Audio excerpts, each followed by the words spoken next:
I love sweet God magnet. Love just to tell you, don't you grab it. Yo. Welcome to Lobster Magnets Review, the channel review. I'm here with my buddy Gorogregoro. Yo. And we are here to discuss My Hero Academia Season 2, Episode 20. Now that we're finally out of fillerland and we're back to good old manga time. So, Gorogregoro, Greg, what do you think of this week's episode? Now that we're like finally out of filler time, which we did not appreciate last week. It was okay. It was an okay episode. There was one I'm thing surprised you didn't like it more. I mean, like it wasn't a brilliant episode, but like the full cow parkour was fun. That was like a nice little growth scene. You got the like little school shenanigans of like the kids, playing around. It's like, oh, the grape guy wants to go peep on the girls, and then the fucking of course grape guy does something like that. And whatchamacallit, and then you get the juicy exposition legacy scene where All Might explains the history of One for All. That was interesting. That was an interesting part of the episode, where he goes and explains the origin of One for All, where the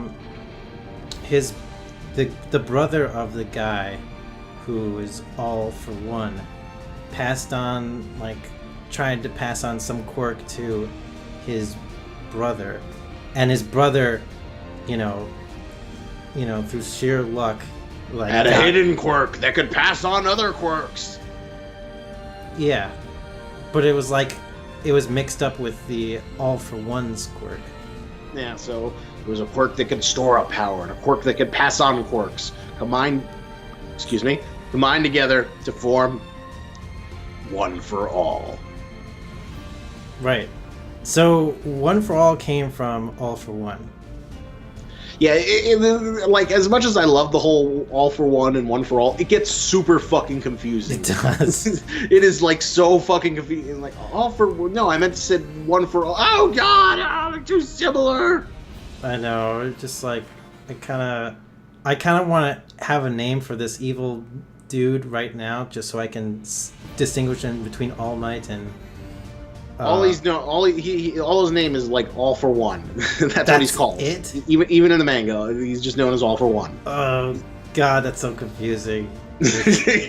All for One versus All Might.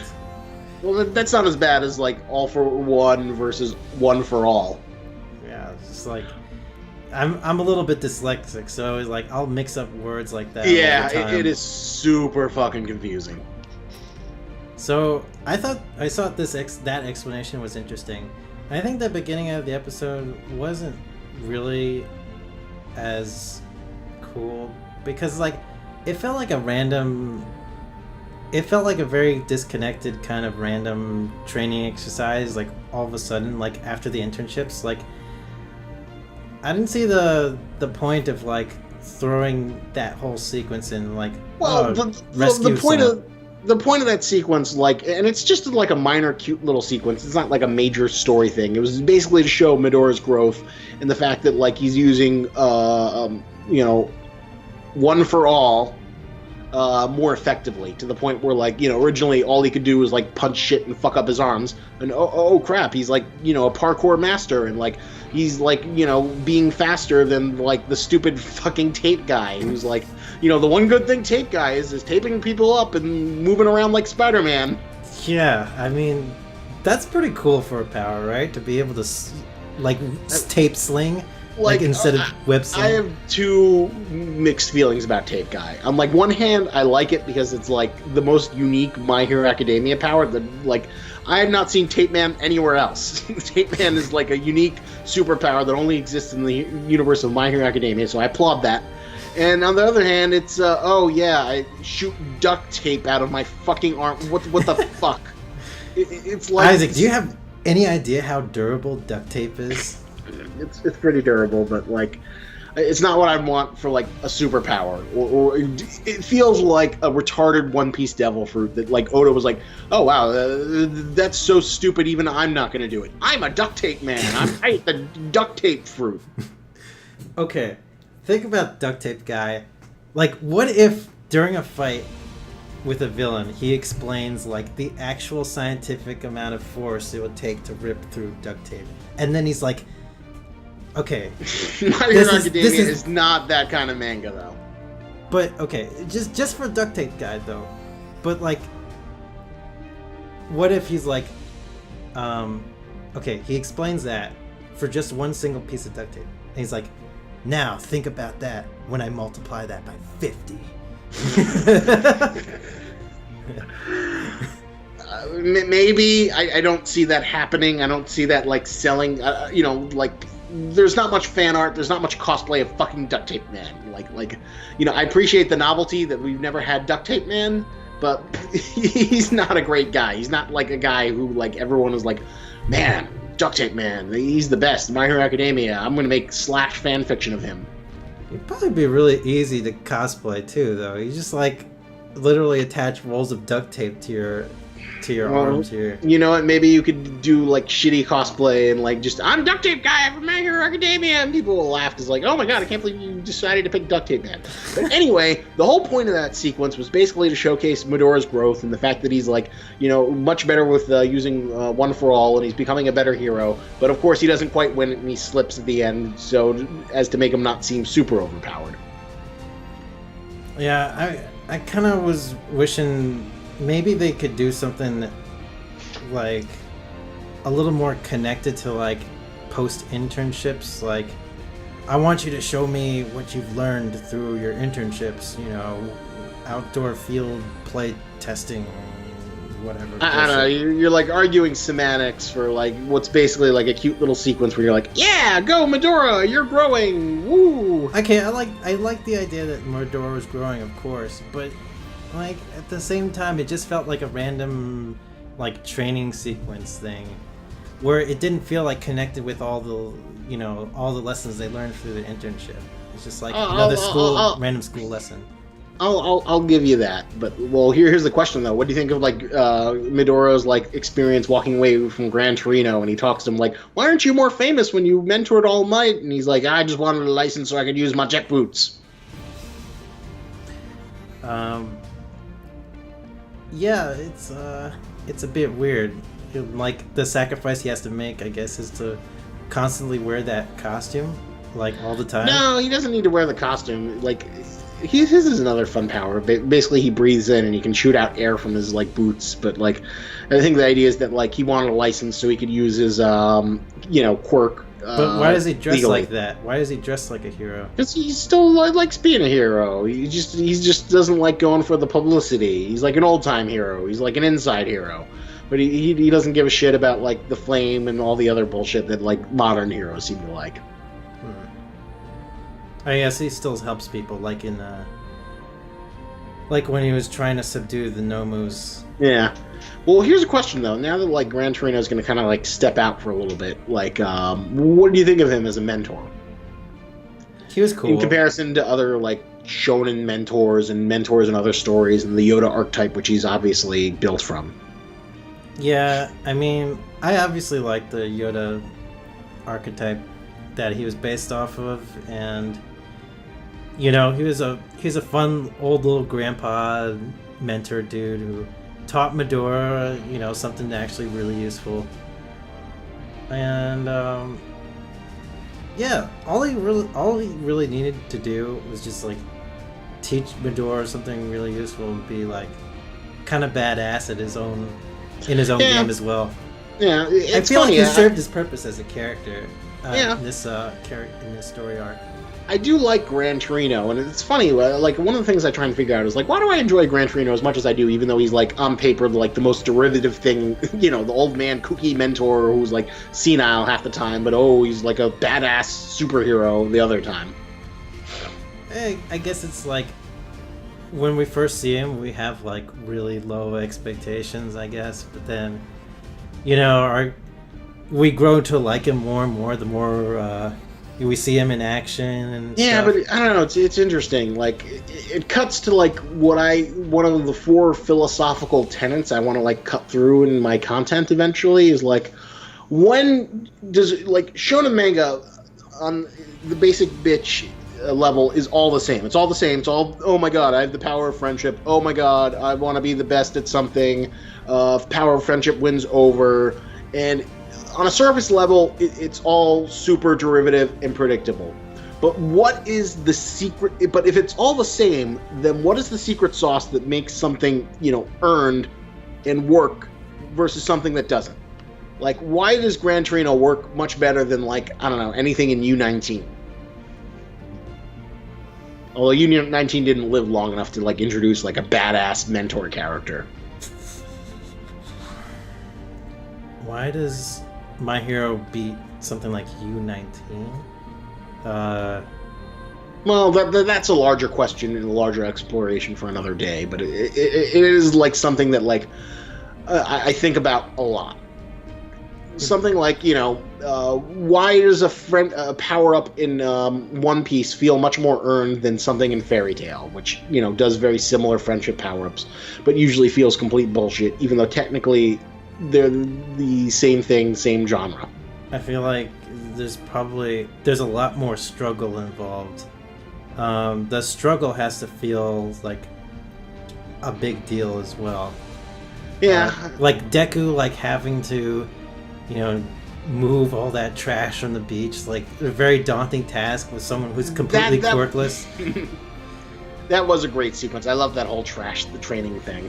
Like, there was pretty much no training at all for someone like in U19. Like, all he did is sew, and then like had a super like libido kind of.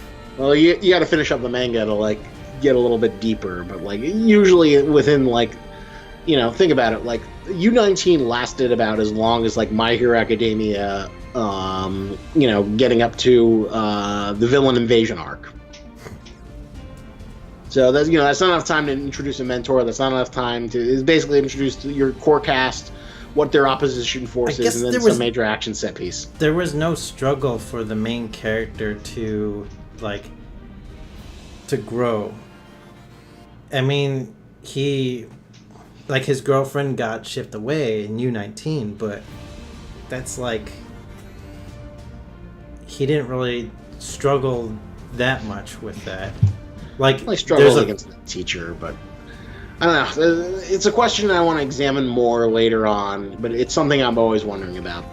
How something that like can on the surface level be derivative, but like feel like it was well done.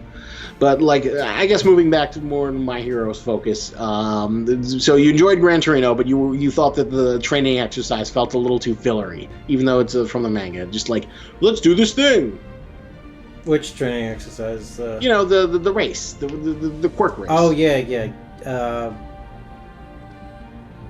Yeah, that did feel a little bit. It just felt a little bit too, like, derivative fillery to do that like random ass race kind of thing too. Like, oh, rescue me, do this like one thing to show how you rescued a hostage, and like, oh, we can see Midori's quirk now because of this training sequence. Well, I mean, that's the whole purpose. Well, it's two purposes. There's the show how much he's grown, and then there's Bakugo, who's like looking at him. He's like, oh, fuck you. All I was doing is like having my hair groomed by this like fucking Gene asshole, and you managed to evolve to another stage. Fuck you, Deku. You know what would also been maybe make that part stronger is to show like other characters grew as well along with Midora. I'm in a disagreement. I thought that sequence like was just fine as it is. Like I thought it served its purpose perfectly. It gave us a cool sequence of full cow of Midora doing like cool parkour action, and that's exactly what you needed for like a 2-3 minute sequence. That was like its entire purpose. You don't think it would have been cool to see like one of the other people like show off their new evolved abilities, like Tape Man, like, check this out, I can put duct tape on my feet and I can walk on things now. I can walk on walls. Not necessarily. I think it was like a good in and out with some like cool fun animation, and like, I'm glad it wasn't like a whole big thing. Oh my god, it's a race, let's see how everyone does. Like I feel like this segment it was just for Midora to show off to the students. Yeah. And you could argue that like maybe that's like Horikoshi's weaknesses as a mangaka, that like maybe like Kishimoto would have like showed off everyone a little bit better if he was like doing something similar, and that while Horikoshi like he can only focus on a few characters at a time, he's not that great at like balancing multiple characters. Yeah, so I guess that would be something that he could have done, I think, a little bit better. So I just think it would have been great if this was just like an exercise. If they said flat out like, this is an exercise to show like, show off what you've learned through your internship, basically, and we can see like the growth of not just Deku, and not have the story completely focused on Deku, but just like have a little bit of, showing like, oh, the whole class is getting better. All his classmates are getting better at the same time. But then again, would you want that to cut into the time we get of like All Might explaining the larger story and the origin of One for All? Because that was like the other big point. We get to see all for One and all his incredible pimp villainous, where he's like sitting behind his little computer screens and with all his IVs, and he's like, "Yes, Shigaraki, become the next me. You will inherit the legacy. Your mind is twisted enough."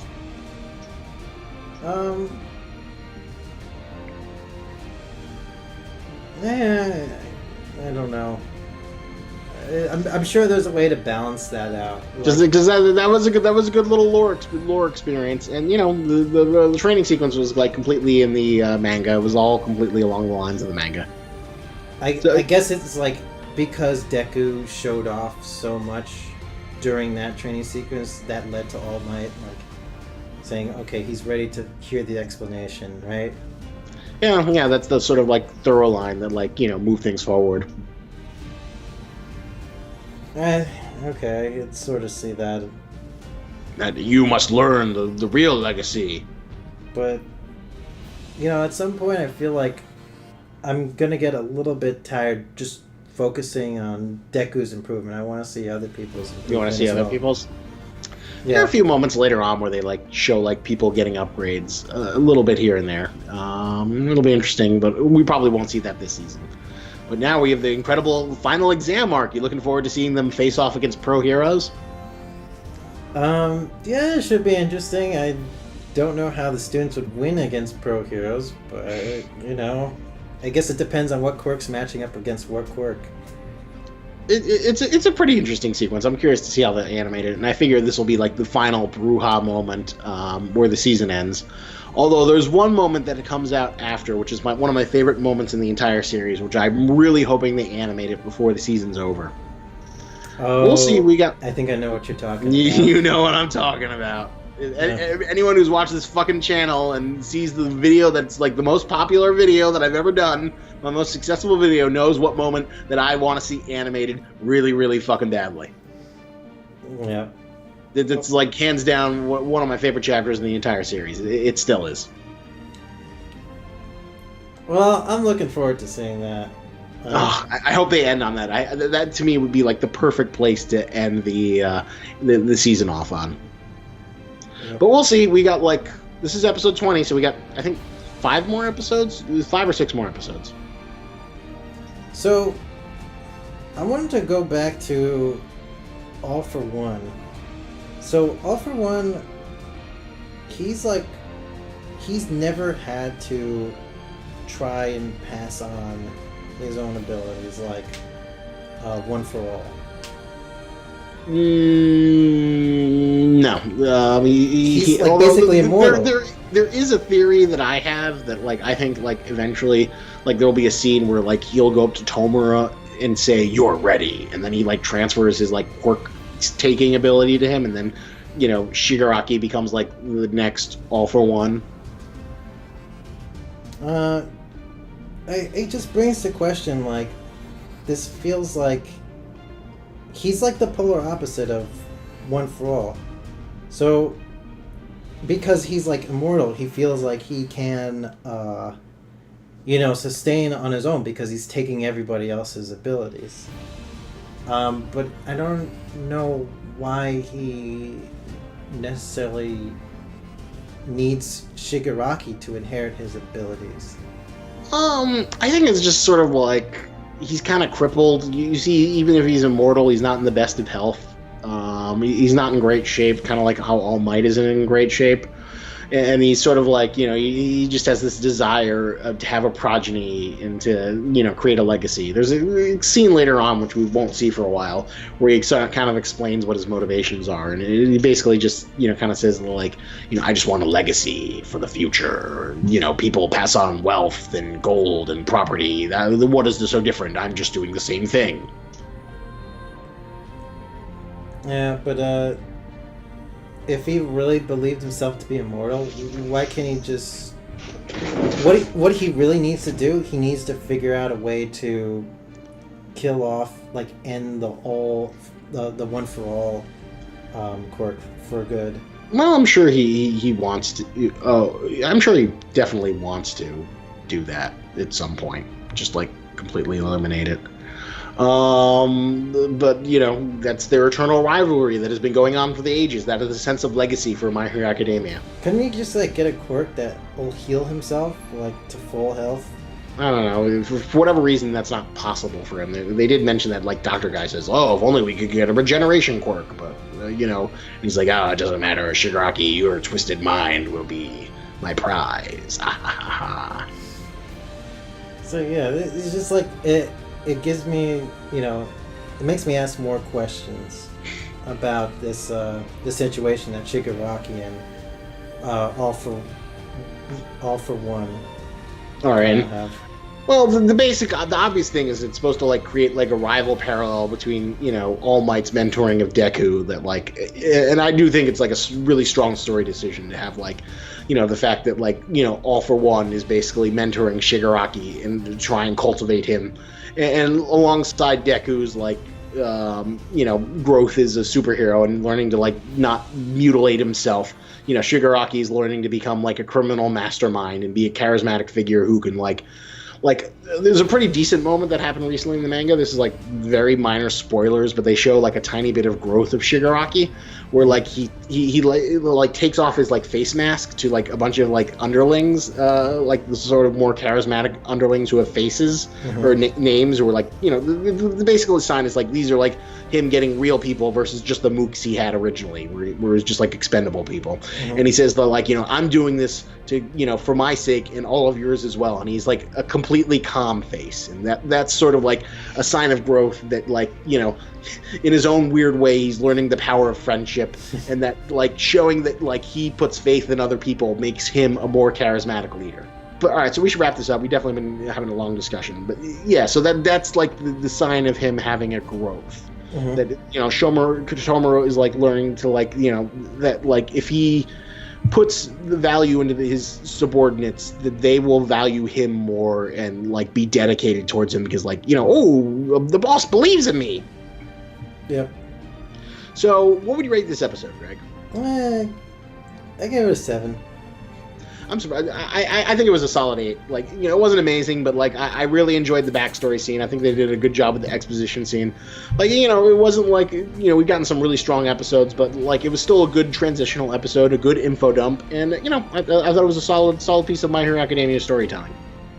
Yeah, I guess I don't know. I wasn't quite as satisfied. The training exercise thing felt like it was all centered around... Now, that's your opinion. I completely disagree with you. People ream him in the comments for the fact that he, didn't like the training sequence, but he was, kind of defensive for the stupid filler with the fucking ink people. I wasn't kind of defensive about that. Well, I don't know. I remember we had, a big argument about, that... how trash it was? I didn't think it was, that trash. This episode is way better than the filler. I'm happy about that. I'm happy about episodes like this. I wish this was, this happened before the filler. But now, I feel like maybe the filler kind of disrupted the flow of this series a little bit. So I'm, Not terribly, I mean... I'm kind of just, I kind of was hoping this episode would have been a good high note. Well, we're coming back. Like we're in a transitional period. Like the hero killer arc is over. They're moving on to other things. So you were going to get a transitional episode either way. Yeah, maybe the filler shouldn't have happened. If the filler didn't happen and then the series transitioned to the next episode, I think I would have given this a higher score. That's interesting. Because I can accept that argument. I can accept that.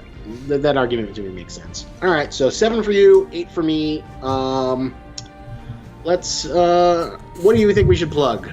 How about something for All for One to heal faster? I don't know. I was thinking like how to make friends and influence people. I think that's a really good one. There's this incredible book, this famed book from Dale Carnegie, How to Win Friends and Influence People. So you can learn to become a criminal mastermind like All for One and his protege, Tomura Shigaraki. He should probably be reading that book. So How to Make Friends and Influence People, all the way up there. Get at that book and then click in the link in the Amazon. If you don't want that, buy something else you actually want, so I can suckle your small amount of cash and feel good about myself. And how you can influence all people to like Duct Tape Man. That's another reason why to buy that book. Duct Tape Man, the best hero in My Hero Academia. Greg, maybe the next time you go to a con, you should go dressed up as do like a ghetto cosplay of Duct Tape Man. see people like you. Oh my God, it's Sero! Sero's the best hero ever! Oh! Yeah. Totally awesome. I'm gonna look right now. Let's see how many cosplay we get of Sero. My Hero Academia, Sero cosplay. Is there anything? No. There's absolutely nothing. Nobody wants to cosplay. Are you sure you spelled his name right? Yes, I did. Sero. Sero cosplay. Nobody likes Sero. Nobody gives a shit about Duct Tape Man. Yeah, so I was completely right. All right, so thank you for watching this video. Like, comment, subscribe. And remember, lobsters and tennis, but don't you grab it. Lobsters made of light.